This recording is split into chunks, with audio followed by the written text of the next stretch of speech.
शुभ वंदन बच्चों। मैं मिथिलेश सैनी कक्षा 9 में आपका स्वागत करती हूँ। आज हम काव्यखंड रसखान के सवैये पाठ के प्रश्न उत्तर समझेंगे। रसखान कवि का मूल नाम सैयद इब्राहिम था और इनका जन्म 1548 और मृत्यु 1628 में हुई थी। तो पाठ का परिचय थोड़ा सा प्राप्त कर लेते हैं पहले। प्रमुख कृष्ण भक्त कवि रसखान का अनुराग अनुराग मतलब प्रेम न केवल कृष्ण के प्रति था, बल्कि कृष्ण भूमि के प्रति भी उनका समान प्रेम था, जिसे उन्होंने सवैये के माध्यम से अभिव्यक्त किया है। पहले सवैये में कवि का कृष्ण और कृष्ण भूमि के प्रति समर्पण भाव अभिव्यक्त हुआ है। दूसरे सवैये में कृष्ण जी से जुड़ी वस्तुओं से कवि का अनुराग व्यक्त हुआ है। तीसरे छंद में कृष्ण के रूप सौंदर्य के प्रति गोपियों के अनुराग को कवि ने व्यक्त किया है। और चौथे छंद में कृष्ण की मुरली की धुन और उसकी मुस्कान के अचूक प्रभाव तथा उसके सामने गोपियों की व्यवस्था का उल्लेख है। तो शुरू करते हैं प्रश्नोत्तर। पहला प्रश्न है, ब्रज भूमि के प्रति कवि का प्रेम किन किन रूपों में अभिव्यक्त हुआ है? अभिव्यक्त मतलब व्यक्त हुआ है, दिखाई दिया है। कवि रसखान कवि रसखान श्री कृष्ण से बहुत प्रेम करते हैं।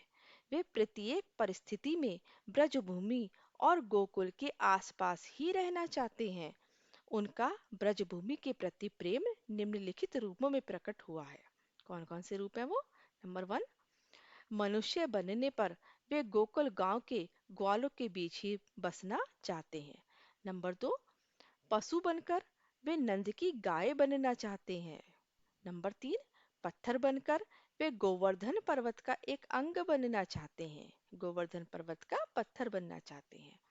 नंबर 4, पक्षी बनकर वे कालिंदी नदी के किनारे कदम्ब के पेड़ की शाखाओं पर बसना चाहते हैं, वहीं पर निवास करना चाहते हैं।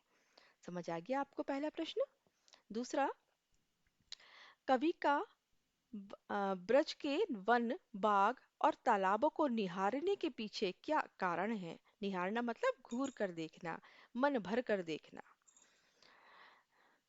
तो इसका उत्तर है, कवि का ब्रज के वन, बाग और तालाब को निहारने के पीछे यह कारण है कि कवि कृष्ण से जुड़ी हर वस्तु से अत्यधिक प्रेम करते हैं।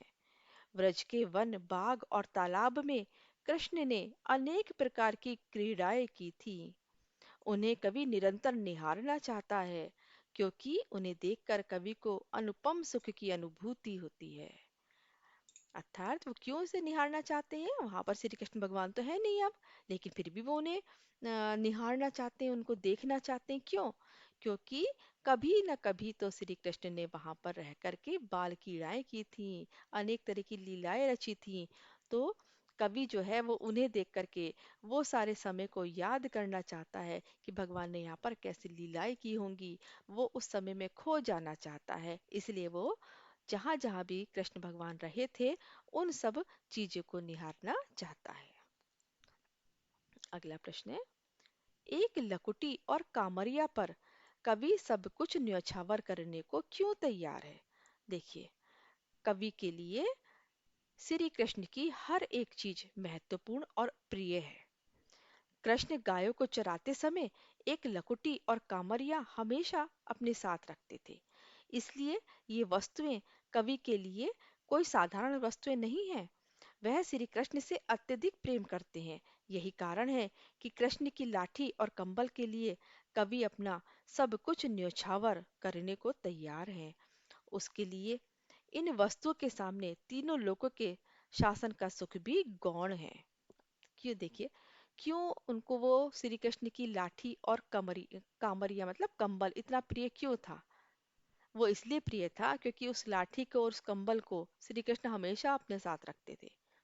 तो यहाँ पर कवि अपने तीनों लोकों का सुख, सारा सुख भी उस लाठी और कंबल पर छोड़ने के लिए तैयार है। उस पर न्यौछावर वारने के लिए, त्यागने के लिए तैयार है, क्योंकि वो श्री कृष्ण से और उस श्री कृष्ण से बहुत अधिक प्रेम करते थे और उन सारी चीजों से भी बहुत प्रेम करते थे जो श्री कृष्ण इस्तेमाल किया करते थे। अगला प्रश्न है, सखी ने गोपी से कृष्ण का कैसा रूप धारण करने का आग्रह किया है? देखिए, उत्तर है इसका, सखी गोपी से कृष्ण का मोहक रूप धारण करने का आग्रह करती है। आग्रह मतलब विनती करती है। कौन सा मोहक रूप? वह गोपी से आग्रह करते हुए कहती है कि श्री कृष्ण के समान सिर पर मोर पंखों का मुकुट धारण करे, गले में गुंजों की माला पहने, वैजंती माला पहने, तन पर पीला वस्त्र धारण करे, हाथों में लाठी थामे, वन में गायों को चराने जाए, किंतु बांसुरी कदापि न धारण करे। समझ आ गया बेटा, वो बांसुरी को धारण ना करने के लिए क्यों कह रही है? वो इसलिए कह रही है क्योंकि श्री कृष्ण भगवान उस बांसुरी को अपने अधरों पर हमेशा धारण किए रहते थे, और जब भी वो उस मुरली को बजाया करते थे तो उन्हें कोई और दिखाई नहीं देता था। तो इसलिए गोपी जो है वो उनकी मुरली से चिढ़ती है और कहती है कि मैं वो सारे रूप धारण करने के लिए तैयार हूँ जो मेरे श्री कृष्ण भगवान को भाते हैं, अच्छे लगते हैं, लेकिन उनकी मुरली को अपने अधरों पर धारण नहीं करूंगी क्योंकि वो तो मेरी एक सौत की तरह है। मुझसे ज्यादा वो उस मुरली पर ध्यान देते हैं। अगला प्रश्न है, आपके विचार से कवि पशु पक्षी और पहाड़ के रूप में भी कृष्ण का सानिध्य क्यों प्राप्त करना चाहता है? सानिध्य मतलब उनका समीप, उनके पास। देखिए, हमारे विचार से कवि कृष्ण का सानिध्य प्राप्त करने के लिए पशु पक्षी और पत्थर बनने में भी संकोच नहीं करता है। वह वातावरण के प्रत्येक उस रूप में रहना चाहता है जिसका संबंध श्री कृष्ण से है। समझ आ गया? अगला है, कौटिक एकल धौत के धाम करीले के कुंजन ऊपर वारो, इसका भाव क्या है, इसका अर्थ क्या है? सुनिए। रसखान कवि ब्रजभूमि से गहरा लगाव रखते हैं, इसलिए वह वहां के कांटेदार करील की झाड़ियों के लिए करोड़ों महलों के सुख का त्याग करने के लिए भी तैयार हैं। अर्थात कवि श्री कृष्ण के समीप ब्रज में रहने के लिए अपने सारे सुखों का त्याग करने के लिए तैयार हैं। समझ आ गया? अगला प्रश्न है, मायरी वा मुख की मुस्कानी समहारी न जहे न जहे न जहे।